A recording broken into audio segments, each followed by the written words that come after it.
Barnabas lived in a secret lab.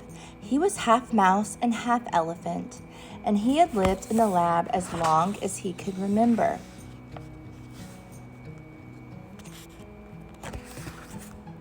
The lab was hidden beneath perfect pets on a perfectly ordinary street.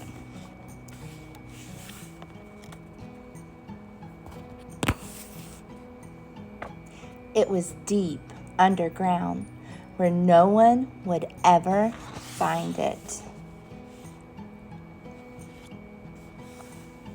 The lab was where they made perfect pets, except Barnabas wasn't quite perfect. He had been put in a part of the lab called failed projects.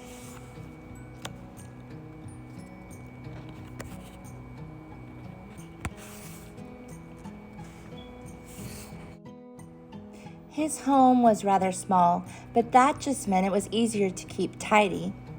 The green rubber suits always fed Barnabas his favorite food, which was cheese and peanuts. And yet, he sometimes wondered about the world outside of his little bell jar.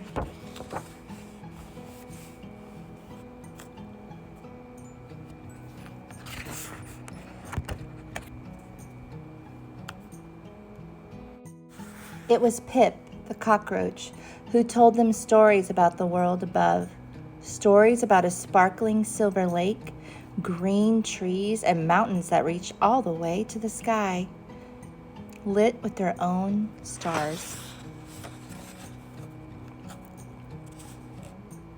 Maybe someday I'll sit on the grass and look at the stars, said Barnabas. And when he closed his eyes, he almost could. Impossible, said Pip. Nothing is impossible, said Barnabas, but secretly he worried his friend might be right.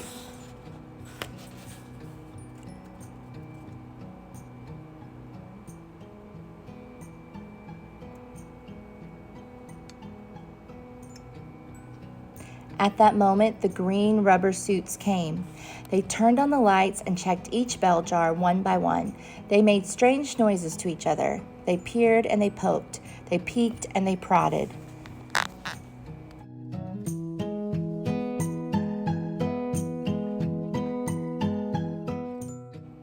They put red stamps on all the jars. Then they left.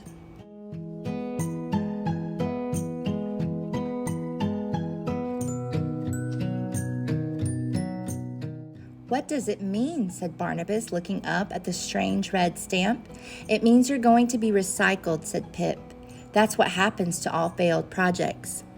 You'll be fluffier afterwards, offered Pip kindly, and you'll be cuter, and your eyes will probably be bigger. I like having small eyes, said Barnabas, although he wasn't even sure anymore.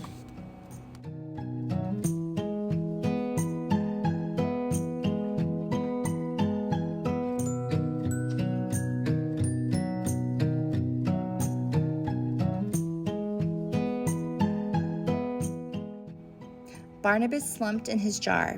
He wasn't fluffy enough, and his eyes were beady, but he liked himself just the way he was. And what if, after he was recycled, peanuts and cheese were no longer his favorite foods? What if his friends didn't recognize him after? What if he no longer cared about green trees and mountains lit up with their own stars?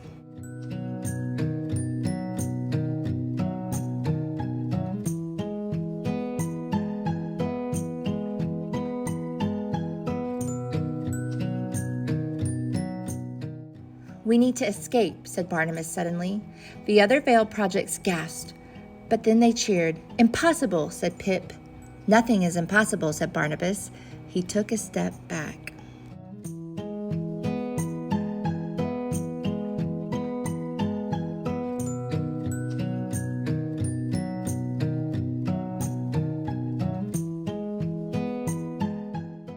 And he kicked as hard as he could. He charged at the glass, but the bell jar was so much stronger than he was. Finally, Barnabas made a sad sound with his trunk. Honk. A tiny crack appeared.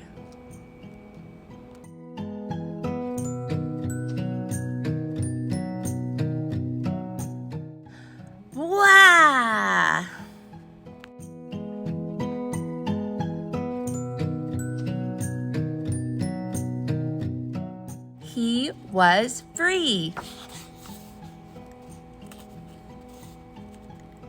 Then he freed the others, the dust bunnies, Light Up Lois, Bumble Bear, the Amatox, Mushroom, Sloth, Wally the Ripple, Stick 1 and Stick 2, Quirt, Moshi, Pompidou, Fertile, Blinky, the Bottle Mogs, Lowell, Percival, Spike, Pinto, Chloe, Peep, Leaf, all of them. You have to understand, they had never been outside of their jars before. There was quite a commotion. They whooped and sang, they chirped and hooted, they stretched their legs and jumped for joy.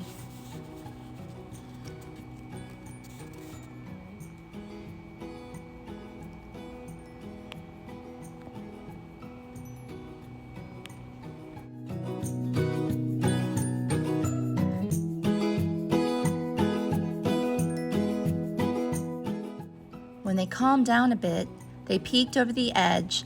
The floor was far below. "Now what?" said Quirt.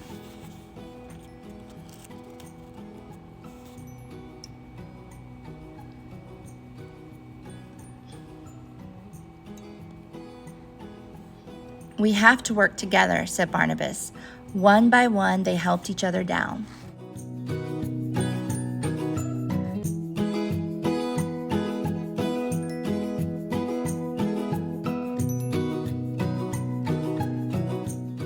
Until they finally reached the floor. "Shh," said Barnabus, and they all fell silent. Then they heard it too, footsteps in the corridor outside.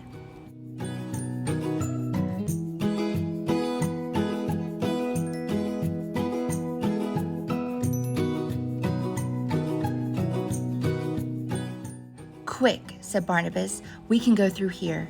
He didn't like dark places, but the footsteps were getting closer and closer.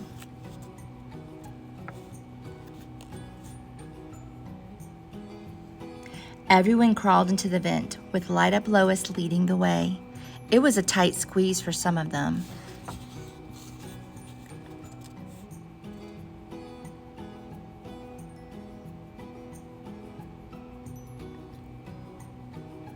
The vent led into the most secret part of the secret lab. They all looked up.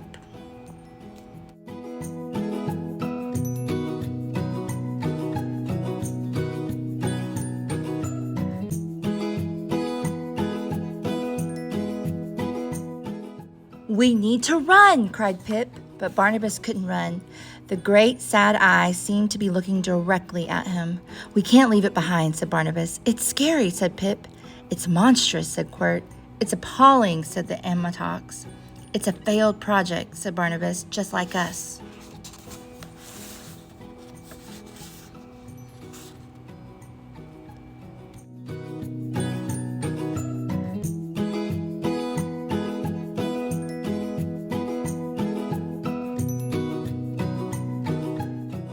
They worked together to turn the great valve that opened the tank, but it was too late.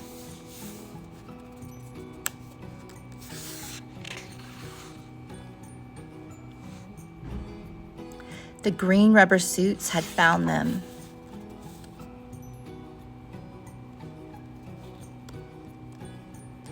Just when all seemed lost, the tank door swung open and water flooded into the lab.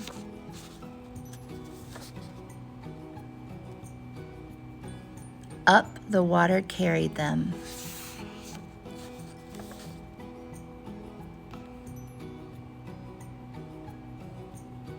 Up to the world above.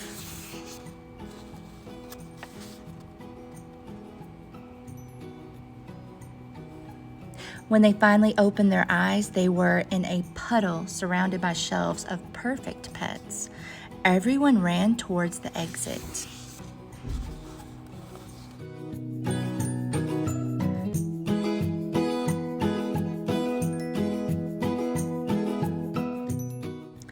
Barnabus stopped.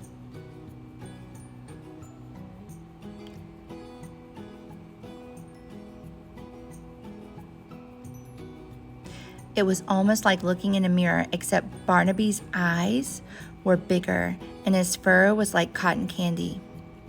He was perfect. "Barnabus," Pip called from the front of the store. "Look, it's the outside world."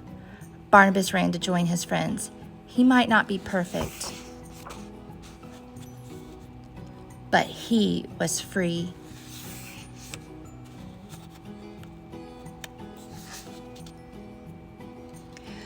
The world was much bigger than Barnabas and his friends ever could have imagined, and just like Pip said, there were mountains that reached to the sky, lit with their own stars.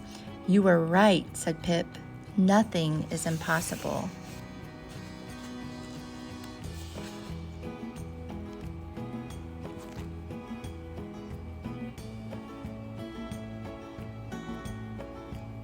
Soon, they found a place full of sunshine and happy noises, green trees and soft grass, a place that might be home.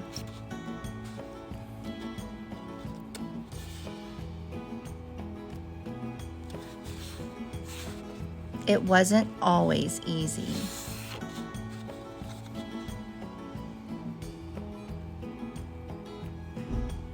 but they always stuck together.